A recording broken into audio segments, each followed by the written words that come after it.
E aí, pessoal? Hoje eu queria falar um pouco sobre as nossas escolhas do dia a dia que transformam a gente no que a gente é. E como a gente tem o poder para isso, né? Que a cada ação nossa, ou omissão, né? Ela é uma decisão, né? É uma decisão que você tomou ali e que pode ser que contradiga, né? Você toma uma ação que ela vai contradizer completamente uma coisa que você acabou de fazer. Enfim. E isso tudo vai definir o que a gente é. E eu escolhi o caminho, sabe? Sempre escolhi, né? Sempre quis trilhar esse caminho, continuo a cada ação minha fazendo com que eu chegue lá, o caminho do bem, sabe? Então eu escolho a integridade, a honestidade, a, a empatia, sabe? A generosidade. São virtudes que a gente não vê muito no dia a dia hoje, mas não que elas estejam em falta, elas estão aí, sabe? Mas é porque tem sobressaído tanto a falta disso, né? Que as pessoas até se retraem, né? Aí às vezes fica com vergonha de demonstrar as belas virtudes que tem, porque hoje as virtudes são motivo de, às vezes até de chacota, né? Você vira motivo de piada porque você é uma pessoa generosa e tudo. E quem é o cínico, né? Quem é o de respeitoso e tal, é o engraçado da roda, é o cara que é o popular, né? Então, mas eu escolho, sabe, no meu dia a dia, o caminho do bem, dessas virtudes, né? Da integridade, principalmente, porque elas chocam as pessoas e eu me divirto muito com isso, porque é tão incomum encontrar que quando você toma uma determinada atitude que a pessoa não esperava, que é o correto, é o bem ou é uma ação positiva, isso choca muito. E aí é mó barato. E quando você começa, né, a usar isso para avaliar realmente você mesmo e tudo, né, para você se testar e tudo, é muito interessante. Por exemplo, quando eu era adolescente, quando eu pegava ônibus com os meus amigos, bem novo assim, né, eu já pegava ônibus com 12, 13 anos pelo Rio de Janeiro. E, e era bem comum o cobrador errar o troco, né? Errava aquela correria, um monte de gente entrando, enfim, o cara errava o troco e muitas vezes para mais, né? E aí assim, eu observava muito que as pessoas vinham em cima do cara quando ele errava para menos, né? Ia cobrar o troco dela, mas quando pegava mais, eu observava que as pessoas não iam devolver, sabe? E aí eu fazia questão, porque era tão impactante quando eu recebi o dinheiro a mais ali. E qualquer, cara, eu com 13 anos de idade, qualquer moedinha, pra mim era muita grana, né? Mas eu fazia questão, sabe, de pegar aquele dinheiro a mais que não era meu, voltar e devolver pro cara. E quando eu falava, você me deu a mais, isso no Rio de Janeiro ainda mais, né, na década de 90, você me deu a mais. Cara, o cara fazia uma cara de espanto, o cobrador, e de satisfação e alívio, porque aquilo ia sair do bolso dele, sabe? E não era obviamente que também era por causa disso que eu estava indo devolver, mas era por tudo, né? Era por ser íntegro, né? Por fazer o correto e por ver a, a resposta, né? Dele. Mas o mais interessante era a reação das outras pessoas. As pessoas que estavam do lado, assim, e viam, né? Eu devolvendo o troco. Algumas delas deviam pensar, tipo, que otário, né? E pensava mesmo. E outras ficavam espantadas, tipo assim, nossa, né? Cara, isso é o correto, né? Que legal, olha que essa atitude, né? Esse garoto tão novo. E o cobrador, ele ficava impactado, ele não sabia o que falar, assim, de tanta satisfação, né? Daquilo, e aquilo ia pesar no bolso dele, ia sair do bolso dele, obviamente, né? Então, esse é um exemplo, né? Outro exemplo, eu trabalhei recentemente num emprego temporário, enfim, é uma transição que eu estava. E aí, tipo, numa espécie de recepção, assim, sabe? Que eu lidava com pessoas que chegavam para passar férias e tudo, enfim. E muitas delas chegavam ainda naquele ritmo de cidade, sabe? Dos ambientes tóxicos que elas pertenciam, chegavam com mau humor, chegavam sendo grosseiras. E eu tava numa vibe diferente da minha vida, que ao invés de eu confrontar, né? Ao invés de eu ser rocha, eu era muito água. Então eu mudava a energia, né?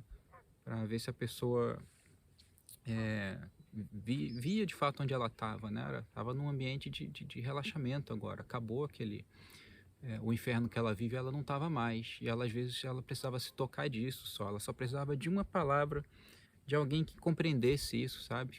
Ao invés de confrontar mais um para brigar, para ser agressivo e grosseiro com a pessoa. E isso fazia toda a diferença, cara. Pessoas extremamente rusgas, assim, pessoa muitos arrogantes mesmo, né? Mas espinhoso, sabe? Pessoa espinhosa que chegava cri-cri. Aí, mas o meu jeito de alto astral e de dar aquela volta transformava a pessoa, cara. Aí a pessoa já mudava completamente. Ela, tipo, a energia dela mudava. Ela passava a me adorar. Toda vez que esbarrava comigo, sorrisinho, mãozinha, tchau e tal. E transformava a experiência dela, sabe? Que ao invés dela passar os dias de férias dela ali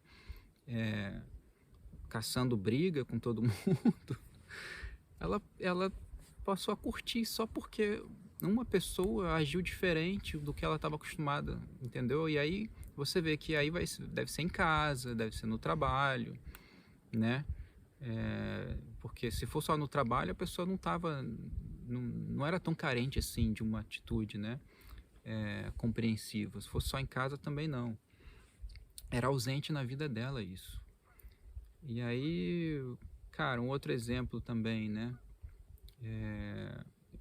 Esse mesmo ambiente que eu cheguei para trabalhar temporário, tinha um outro casal trabalhando. E aí tava eu e minha esposa, né? Chegamos para trabalhar e tal. E esse casal, eles se sentiram meio que ameaçados por nós, sabe? De perder o emprego, que era uma bobagem, porque a gente fazia o nosso, fazia direito, e aquilo, enfim, chamava atenção, né? Enfim, que mostrava muito do que a pessoa deixava de fazer, porque no nosso horário, na nossa escala, a gente fazia coisa direitinho. A pessoa ficou meio se sentindo ameaçada, e aí ela ficava... Aí o que acontece? Eu era muito amigo já do gerente de muito tempo atrás, né? Desse lugar. E aí eu ficava tentando convencer o gerente a manter, porque eu tinha gostado do casal, né? Achava eles legais e tal. Eu falava pro gerente, poxa, tenta manter eles depois aí da temporada, né? E tal, porque o pessoal legal precisa do trabalho e tal. E o gerente, daquele jeito dele, né? De que corte de orçamento, corte de orçamento. E aí o que acontece? Enquanto eu fazia isso para tentar manter o casal por trás ficava tentando me queimar para ver se conseguia me mandar embora, sabe? Me inventando história, contando mentira pro gerente, tentando... Assim, não tinha o que falar da gente, mas ficava inventando história para tentar queimar. E aquilo, obviamente, irritou o gerente, né? Porque, pô, falta de integridade, né? Cara, que isso, né? O que você tá... Você não precisa disso para manter seu emprego e tal. Integridade mesmo, né? Seja uma pessoa íntegra. E aí o gerente falou, né? Pô, enquanto você vem aqui todo dia inventar história para tentar, né? Eles falam jogar debaixo do ônibus, né? Ao pé da letra. Tipo, throw under the bus. A pessoa, né? Que seria queimar, jogar na fogueira no Brasil. Você todo dia vem aqui tentar fazer isso com o cara tá vindo aqui todo dia tentando me convencer para te manter, né? Na temporada, depois da temporada e tal. E aí, assim... Aí o cara desarmou, né? Viu que, cara, tipo... Não é legal não ser íntegro, né? Não é legal. E aí mudou, ficou envergonhado e tudo, enfim. Não teve a humildade de pedir desculpa, mas pelo menos parou com aquela coisa, sabe? Então, assim, essas coisinhas do dia a dia, essas coisinhas chatinhas, né, que a gente lida, tudo isso vai definir, né, as suas ações. Porque aí eu poderia também, depois que eu descobri que a pessoa começou a falar besteira, eu poderia ficar fazendo a mesma coisa, mas pra quê? Não sou eu, não vou cair na energia, né? Não vou descer. Eu escolhi o bem, sabe? Eu escolho a integridade, eu escolho a honestidade, a empatia. Cada vez mais na minha vida, com mais consciência, sabe? Desde criança eu tive isso muito forte. E hoje é tão legal de você ser consciente disso, né? De você pensar sobre isso e continuar agindo, sabe? Proativamente para mudar o mundo ao seu redor, né? Então a mudança que você espera do mundo, ela tem que vir de você mesmo, porque quando a gente muda as nossas ações básicas, o básico, cara, tu começa no pensamento, todo o seu universo muda, sabe? Todo o seu universo muda. Então, enfim, eu queria falar só sobre isso para concluir. Escolha seu caminho, né? Faça a sua decisão, seja lá em que altura da vida que você está agora. Defina qual é o rumo, se é direita ou esquerda, sem nada a ver com política, mas se é o certo ou errado, tá? O certo é o certo, o errado é o errado, gente. Vamos parar com esse negócio que depende do ponto de vista, de que é relativo. Não vamos relativizar as coisas. O certo é o certo, o errado é o errado. E você que tem uma índole, sabe, apurada, um desenvolvimento genuíno, você consegue identificar isso. Se você não consegue, se você acha que tudo é relativo, então ainda falta uma caminhada maior aí. Mas é isso, galera. Grande abraço aí para todo mundo.